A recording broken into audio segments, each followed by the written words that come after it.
Hello everyone, Ken Salville here today for Grower Coach, having a quick look at our Amaryllus. I did a couple shorts here in the last little while about this particular plant coming on, and just a quick review of where we're at. Right now we're on the 14th of December, and it's a little bit too early. If I was originally trying to time it for Christmas, but I really, it's hard to predict these things, how fast they're going to come on. But I believe we started right around the 1st of December, somewhere right around there, maybe a little bit earlier. And anyway, what I was doing then is I actually put it on some heat, on a heated pad, to kind of push it a little bit to get the roots to grow and establish, and to get the plant to get moving. I didn't want it to be sitting there, especially when you first transplant one of these amaryllis bulbs or hippeastrums. That bulb, the bigger the bulb, the better the quality. But you're putting it into some soil, and you don't want them to rot. If they're just sitting there in sort of soggy soil, they don't really do so well. So what I did was I put some soil in the pot, about half full, and then I moistened that soil a little bit first. Then I put the bulb in, and I kind of pushed it down into the soil.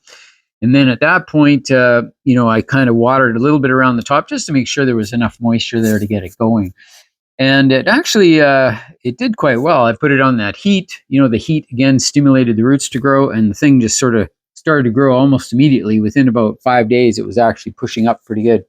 But we can see how far it's come now, and it's just beautiful. We actually have already had our first bloom in here that's finished already. So I'm just going to turn it around. You notice I put it in this heavy clay pot, or this holder. Anyway, it's a 6-inch pot inside of this holder. And that's just to give it some weight at the bottom. And then I've also added these bamboo stakes in, as you can see here. I put in bamboo stakes to help hold those up, just because the weight of these flowers is quite heavy and it tends to flop. But as I was saying, there's one bloom here that's pretty much finished. So I'm just going to see if I can pinch that one out. And it's right at the end of its life. So that guy can come out. And so at this point, we've got, I'll just check the moisture. So I use my fingers, check the moisture in the soil, and it's just a bit on the dry side now. So this is ready for watering.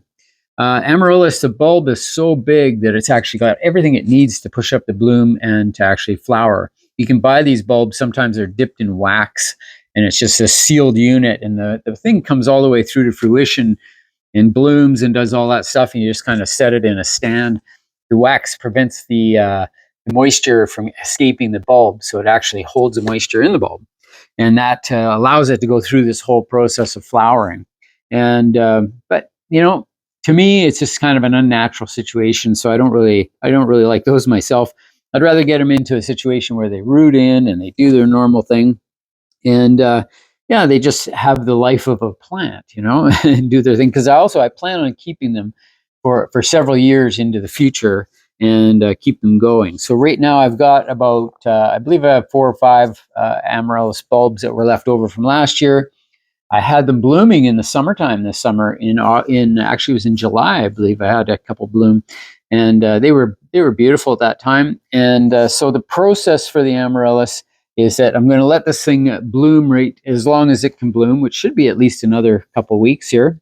Hopefully till Christmas, but it might be finished by Christmas.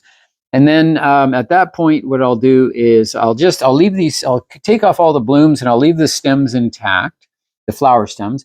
And then these flower stems, I'll let them sort of naturally start to die back, and they'll kind of wilt and kind of turn brown a little bit. And then once they're brown, I'll snip them out. So what I've allowed the green chlorophyll and any sugars that might be in those stems to reabsorb back down into the bulb. And then these leaves that are here, these are the big leaves that are shooting up in the center. And these leaves are going to be the key to its existence at that point. And then once the flowers finish off, those leaves really get big and do their thing. And then what we do at that point is we go right into regular waterings, bright light, warm temperatures, and we just grow those leaves on. So after it's finished blooming, the leaves will grow, and it'll restore that bulb and put sugars back into the bulb for the next time it wants to bloom. And so they're naturally kind of free flowering in nature, where they don't just bloom at a specific time every year, but they kind of bloom off and on throughout the year, and maybe even a couple times a year, depending on the species and where they're located. There are many, many types of hippeastrums. The true Amaryllus is actually an Amaryllus, and it really, there's only really one, I think, one species and a few cultivars of that. So yeah, and actually the true Amaryllus comes from South Africa, whereas these hippestrums come from South America. So they're quite different. But yeah, so a beautiful plant and beautiful flowers. I think one of the best blooms you can get in the house. White is always our favorite. We always have a lot of white at Christmas time. It's just something we like. And we love the poinsettias, whether they're red or white. They're lovely.